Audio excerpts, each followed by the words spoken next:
Voici de quelle manière arriva la naissance de Jésus-Christ. Marie, sa mère, ayant été fiancée à Joseph, se trouva enceinte par la vertu du Saint-Esprit avant qu'ils aient habité ensemble. Joseph, son époux, qui était un homme de bien et qui ne voulait pas la diffamer, se proposa de rompre secrètement avec elle. Comme il y pensait, voici, un ange du Seigneur lui apparut en songe et dit « Joseph, fils de David, ne crains pas de prendre avec toi Marie ta femme, car l'enfant qu'elle a conçu vient du Saint-Esprit. Elle enfantera un fils et tu lui donneras le nom de Jésus, c'est lui qui sauvera son peuple de ses péchés. » Tout cela arriva afin que s'accomplisse ce que le Seigneur avait annoncé par le prophète. « Voici, la Vierge sera enceinte, elle enfantera un fils, et on lui donnera le nom d'Emmanuel, ce qui signifie Dieu avec nous. » Joseph, s'étant réveillé, fit ce que l'ange du Seigneur lui avait ordonné, et il prit sa femme avec lui. Mais il ne la connut point, jusqu'à ce qu'elle ait enfanté un fils, auquel il donna le nom de Jésus. Jésus étant né à Bethléem, en Judée, au temps du roi Hérode, voici des mages d'Orient arrivèrent à Jérusalem et dirent « Où est le roi des Juifs qui vient de naître? Car nous avons vu son étoile en Orient et nous sommes venus pour l'adorer. » Le roi Hérode, ayant appris cela, fut troublé, et tout Jérusalem avec lui. Il assembla tous les principaux sacrificateurs et les scribes du peuple, et il s'informa auprès d'eux du lieu où le Christ devait naître. Ils lui dirent « À Bethléem en Judée, car voici ce qui a été écrit par le prophète. Et toi, Bethléem, terre de Juda, tu n'es certes pas la moindre entre les principales villes de Juda, car de toi sortira un chef qui paîtra Israël, mon peuple. » Alors Hérode fit appeler en secret les mages et s'enquit soigneusement auprès d'eux depuis combien de temps l'étoile brillait. Puis il les envoya à Bethléem en disant « Allez et prenez des informations exactes sur le petit enfant.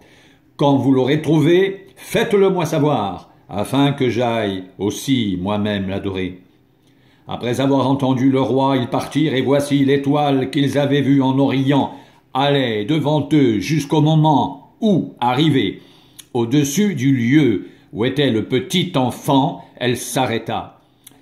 Quand ils aperçurent l'étoile, ils furent saisis d'une très grande joie. Ils entrèrent dans la maison, virent le petit enfant avec Marie, sa mère, se prosternèrent et l'adorèrent. Ils ouvrirent ensuite leur trésor et lui offrirent en présent de l'or, de l'encens et de la myrrhe. Puis, divinement avertis en songe de ne pas retourner vers Hérode, ils regagnèrent leur pays par un autre chemin. Lorsqu'ils furent partis, voici un ange du Seigneur apparut en songe à Joseph et dit « Lève-toi, prends le petit enfant et sa mère, fuis en Égypte et restes-y jusqu'à ce que je te parle, car Hérode cherchera le petit enfant pour le faire périr. » Joseph se leva, prit de nuit le petit enfant et sa mère et se retira en Égypte. Il y resta jusqu'à la mort d'Hérode, afin que s'accomplisse ce que le Seigneur avait annoncé par le prophète « J'ai appelé mon fils hors d'Égypte. » Alors Hérode, voyant qu'il avait été joué par les mages, se mit dans une grande colère, et il envoya tuer tous les enfants de 2 ans et au-dessous qui étaient à Bethléem et dans tout son territoire, selon la date dont il s'était soigneusement enquis auprès des mages. Alors s'accomplit ce qui avait été annoncé par Jérémie le prophète. On a entendu des cris à Rama, des pleurs et de grandes lamentations. Rachel pleure ses enfants et n'a pas voulu être consolée parce qu'ils ne sont plus. Quand Hérode fut mort, voici un ange du Seigneur apparut en songe à Joseph en Égypte et dit « Lève-toi, prends le petit enfant et sa mère et va dans le pays d'Israël, car ceux qui en voulaient à la vie du petit enfant sont morts. » Joseph se leva, prit le petit enfant et sa mère, et alla dans le pays d'Israël. Mais, ayant appris qu'Archélaüs régnait sur la Judée à la place d'Hérode son père, il craignit de s'y rendre et, divinement averti en songe, il se retira dans le territoire de la Galilée et vint demeurer dans une ville appelée Nazareth, afin que s'accomplisse ce qui avait été annoncé par les prophètes, il sera appelé Nazaréen. En ce temps-là, parut Jean-Baptiste, prêchant dans le désert de Judée. Il disait « Repentez-vous, car le royaume des cieux est proche. » Jean est celui qui avait été annoncé par Ésaïe le prophète lorsqu'il dit « C'est ici la voix de celui qui crie dans le désert, préparez le chemin du Seigneur, aplanissez ses sentiers. » Jean avait un vêtement de poil de chameau et une ceinture de cuir autour des reins. Il se nourrissait de sauterelles et de miel sauvage. Les habitants de Jérusalem, de toute la Judée et de tout le pays des environs du Jourdain se rendaient auprès de lui et, confessant leurs péchés, ils se faisaient baptiser par lui dans les eaux du Jourdain. Mais voyant venir à son baptême beaucoup de pharisiens et de sadducéens, il leur dit « Race de vipères, qui vous a appris à fuir la colère à venir? Produisez donc du fruit digne de la repentance, et ne prétendez pas dire en vous-même « Nous avons Abraham pour père », car je vous déclare que de ces pierres-ci, Dieu peut susciter des enfants à Abraham. Déjà, la cognée est mise à la racine des arbres. Tout arbre donc qui ne produit pas de bons fruits sera coupé et jeté au feu. Moi, je vous baptise d'eau pour vous amener à la repentance. Mais celui qui vient après moi est plus puissant que moi, et je ne suis pas digne de porter ses souliers. Lui, il vous baptisera du Saint-Esprit et de feu. Il a son vent à la main. Il nettoiera son air, et il amassera son blé dans le grenier, mais il brûlera la paille dans un feu qui ne s'éteint point. Alors Jésus vint de la Galilée au Jourdain vers Jean pour être baptisé par lui. Mais Jean s'y opposait en disant « C'est moi qui ai besoin d'être baptisé par toi, et tu viens à moi. » Jésus lui répondit « Laisse faire maintenant, car il est convenable que nous accomplissions ainsi tout ce qui est juste. » Et Jean ne lui résista plus. Dès que Jésus eut été baptisé, il sortit de l'eau, et voici, les cieux s'ouvrirent, et il vit l'Esprit de Dieu descendre comme une colombe et venir sur lui. Et voici, une voix se fit entendre des cieux ces paroles. Celui-ci est mon Fils bien-aimé, en qui j'ai mis toute mon affection.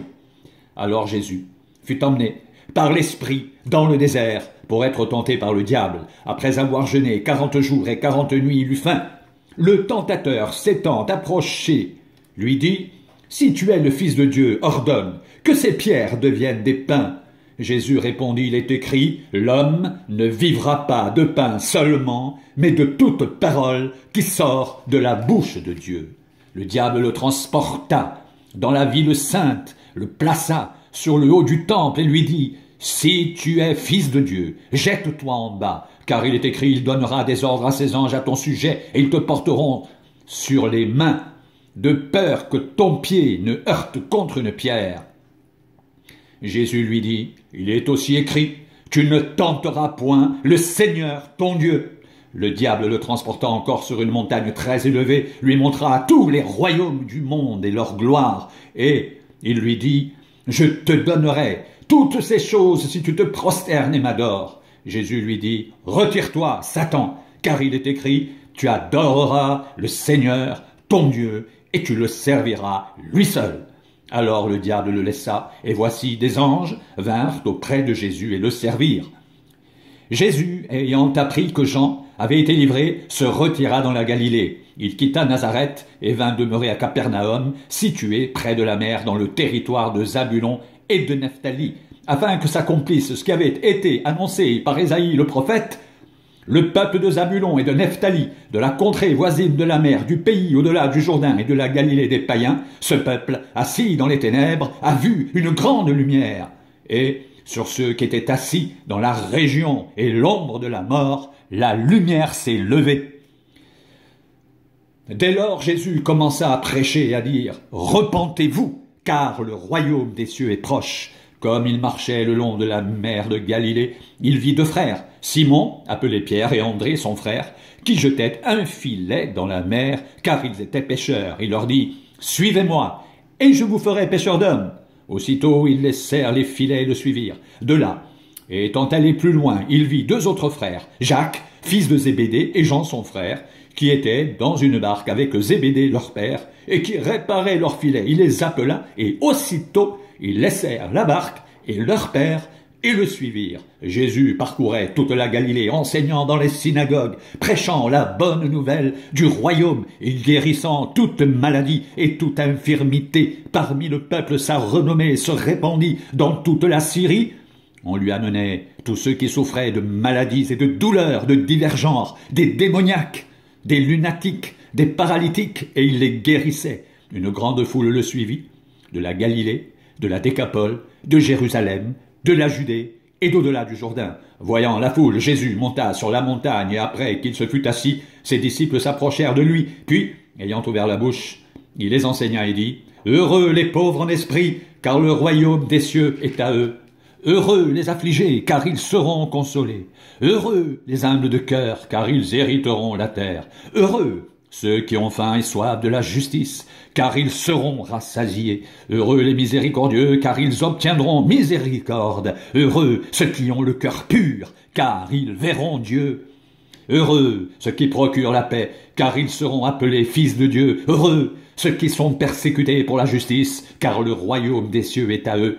Heureux serez-vous lorsqu'on vous outragera, qu'on vous persécutera, et qu'on dira faussement de vous toutes sortes de mal à cause de moi. Réjouissez-vous, mais soyez dans l'allégresse, parce que votre récompense sera grande dans les cieux, et c'est ainsi qu'on a persécuté les prophètes qui ont été avant vous.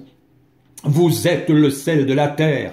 Mais si le sel perd sa saveur, avec quoi la lui rendra-t-on? Il ne sert plus qu'à être jeté dehors et foulé aux pieds par les hommes. Vous êtes la lumière du monde. Une ville située sur une montagne ne peut être cachée. Et on n'allume pas une lampe pour la mettre sous le boisseau, mais on la met sur le chandelier et elle éclaire tous ceux qui sont dans la maison. Que votre lumière luise ainsi devant les hommes, afin qu'ils voient vos bonnes œuvres et qu'ils glorifient votre Père qui est dans les cieux.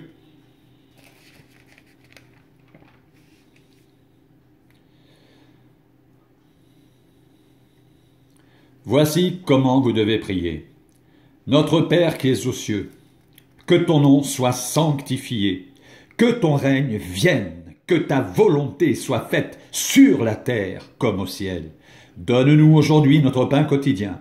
Pardonne-nous nos offenses, comme nous aussi nous pardonnons à ceux qui nous ont offensés.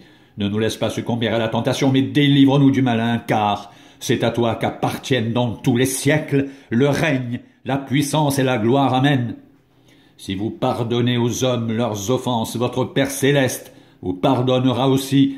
Mais si vous ne pardonnez pas aux hommes, votre Père ne vous pardonnera pas non plus vos offenses. Ne vous amassez pas des trésors sur la terre, où la teigne et la rouille détruisent et où les voleurs percent et dérobent. Mais amassez-vous des trésors dans le ciel, où la teigne et la rouille ne détruisent point, et où les voleurs ne percent ni ne dérobent. Car là où est ton trésor, là aussi sera ton cœur. L'œil est la lampe du corps. Si ton œil est en bon état, tout ton corps sera éclairé. Mais si ton œil est en mauvais état, tout ton corps sera dans les ténèbres. Si donc la lumière qui est en toi est ténèbres, combien seront grandes ces ténèbres? Nul ne peut servir de maître, car où il haïra l'un et aimera l'autre, où il s'attachera à l'un et méprisera l'autre, vous ne pouvez servir Dieu et Mammon. C'est pourquoi je vous dis, ne vous inquiétez pas pour votre vie de ce que vous mangerez, ni pour votre corps de quoi vous serez vêtus. La vie n'est-elle pas plus que la nourriture, et le corps plus que le vêtement? Regardez les oiseaux du ciel, ils ne sèment ni ne moissonnent, et ils n'amassent rien dans des greniers, et votre Père céleste les nourrit. Ne valez-vous pas beaucoup plus qu'eux? Qui de vous, par ses inquiétudes, peut ajouter une coudée à la durée de sa vie? Et pourquoi vous inquiétez au sujet du vêtement? Considérez comment croissent les lys des champs. Ils ne travaillent, ni ne filent cependant. Je vous dis que Salomon même, dans toute sa gloire, n'a pas été vêtu comme l'un d'eux.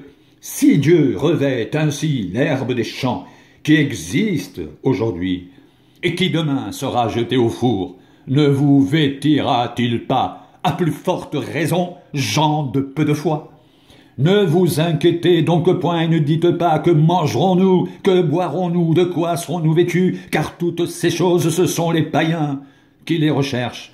Votre Père céleste sait que vous en avez besoin. Cherchez premièrement le royaume et la justice de Dieu, et toutes ces choses vous seront données par-dessus.